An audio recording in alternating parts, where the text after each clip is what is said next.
Well, I guess it was kind of, I had to force myself to do it, because I was in a situation where she would like literally threaten to, if I didn't stay with her, so it was like kind of like oh shit, I'm kind of trapped here. So, I mean, I know she's okay now, but like, I was kind of trapped for many months, in that situation.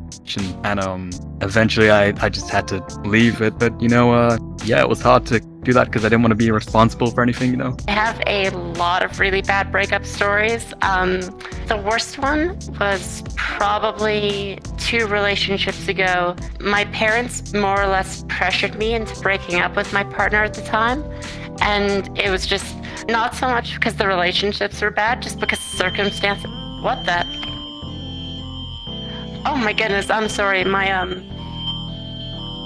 Yeah, I'll be honest with you. I've shot my shot, but I had a lot of rejections. I've had some pretty harsh rejections, that's for sure.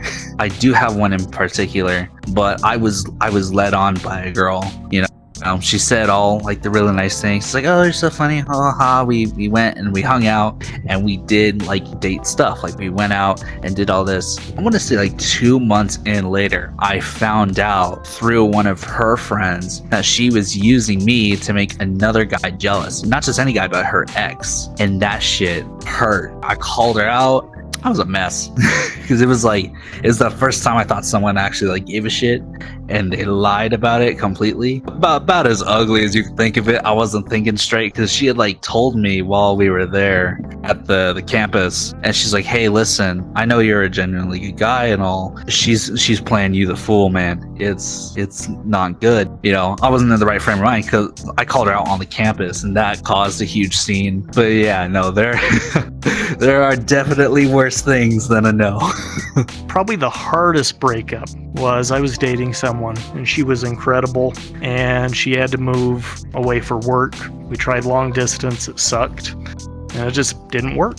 It was a perfect relationship that just couldn't work because my work and school was so far away from where she had to move for work. It was pretty cool though. Like, find someone who's passionate about something. That's the most attractive thing you can find in anybody. Like, she studied dirt. She got a degree in the shit. I honestly think she liked dirt more than me, but honestly, having someone be passionate about something, it's very attractive. Yeah, I'm also a very unavailable person because, like I said, workaholic, go to school, work 40 to 50 hours a week, and then I'm going to a grad program online, so I'm not a happy person.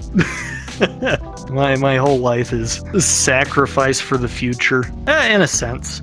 It used to be that I was just a broke college student. I couldn't afford anything. Now I'm at the point where I make a decent amount of money. I'm pursuing goals that I want. So I think it's less about finding things that make you happy and more about finding things that make you feel fulfilled. Invest in your future, but don't sacrifice your life for your future. 말보단 행동이지. It would be honorable to subscribe because actions speak louder than words. I'm in a happy committed relationships. I've been in for 5 years. I don't really care about past breakups. Yeah, I have 3 daughters. I have 2 8-year-olds, and then I have a brand new daughter who's only 3.5 months.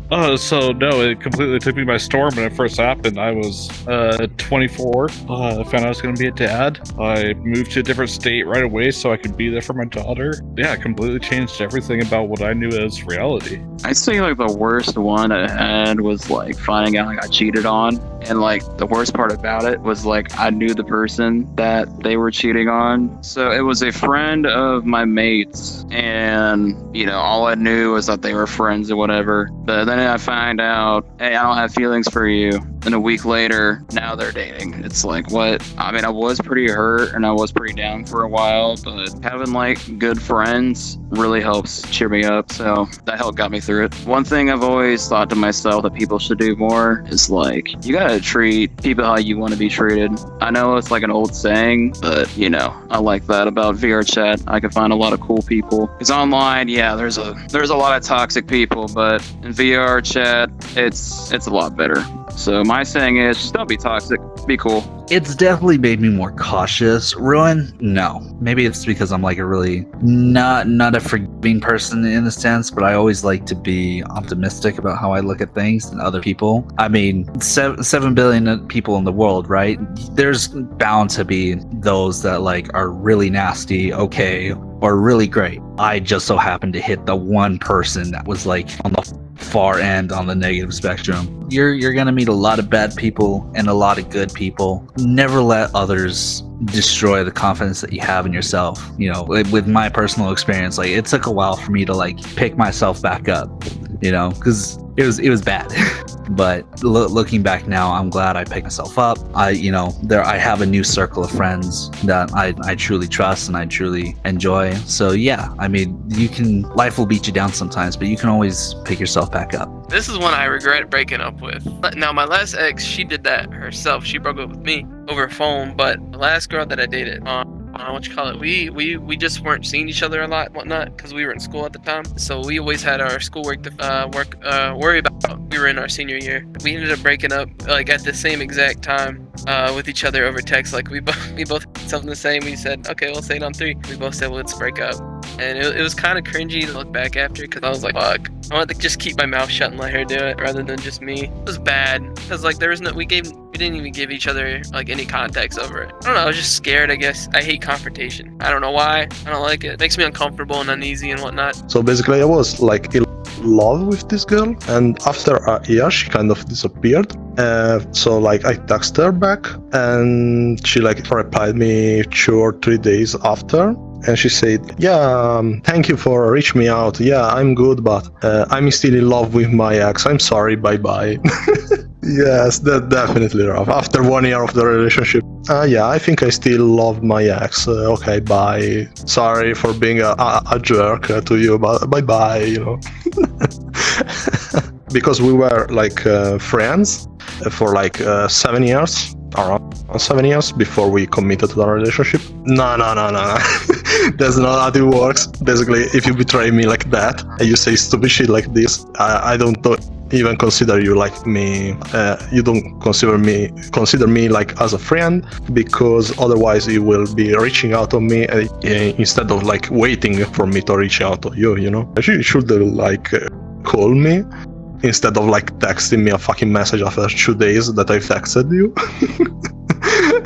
Well, true love doesn't have a form of anything. So I say true love is a matter of feelings and emotions and the way you feel. I say true love is a sign of the sparkle in each other's eyes, how warm you get inside, and it depends how long you can actually bond with that person and talk to them for. Because if time flies by when speaking to that person, I feel warm and fuzzy, then I'd say that's true love. I say the closest thing to a worst breakup would be my previous, I guess, love interest, where we sort of dated in, I guess you could say dated in VR a little bit, but due to the online connection, I was never really able to bond very much. Now I'm actually with a girlfriend that's actually local.